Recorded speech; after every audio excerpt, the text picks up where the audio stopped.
ഓം സർവത്ര ഗൗരീ ശങ്കര സുതനാമ സങ്കീർത്തനം സ്വാമിയേ ശരണമയ്യപ്പ.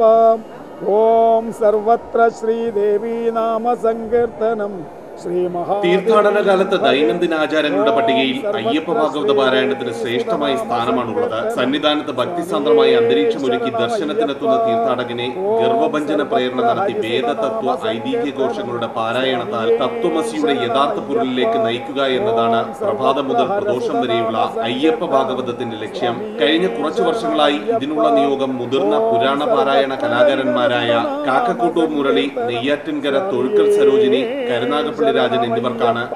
ത്രയ്യക്ഷര സ്വാമികളെ അയ്യപ്പസ്വാമിയുടെ ജനനം മുതൽ പ്രതിഷ്ഠാ കർമ്മം വരെ ഉള്ളതായ കാര്യങ്ങൾ വിശദമായിട്ട് എഴുതിയിട്ടുള്ള ഒരു ഭാഗവതമായിട്ട് രചിച്ചിട്ടുള്ള ആണ് അയ്യപ്പ ഭാഗവതം. അഖില കേരള പുരാണ പാരായണ കലാസംഘടനയിലെ അംഗങ്ങളാണ് ഇവർ മൂന്നുപേരും. സന്നിധാനത്ത് തുടർച്ചയായ തീർത്ഥാടന കാലങ്ങളിൽ തങ്ങൾക്ക് അവസരം ലഭിച്ചത് അയ്യപ്പന്റെ അനുഗ്രഹമായാണ് ഇവർ കരുതുന്നത്. ഈശ്വരാനുഗ്രഹത്തില് ഇവിടെ വന്ന് വായിക്കാൻ ഉള്ള ഒരു അനുഗ്രഹം അയ്യപ്പൻ തന്നത് വളരെ പുണ്യമാണ്. 41 ദിവസവും ഞാൻ അയ്യപ്പന്റെ നടയിലിരുന്ന് വായിക്കുകയാണ്.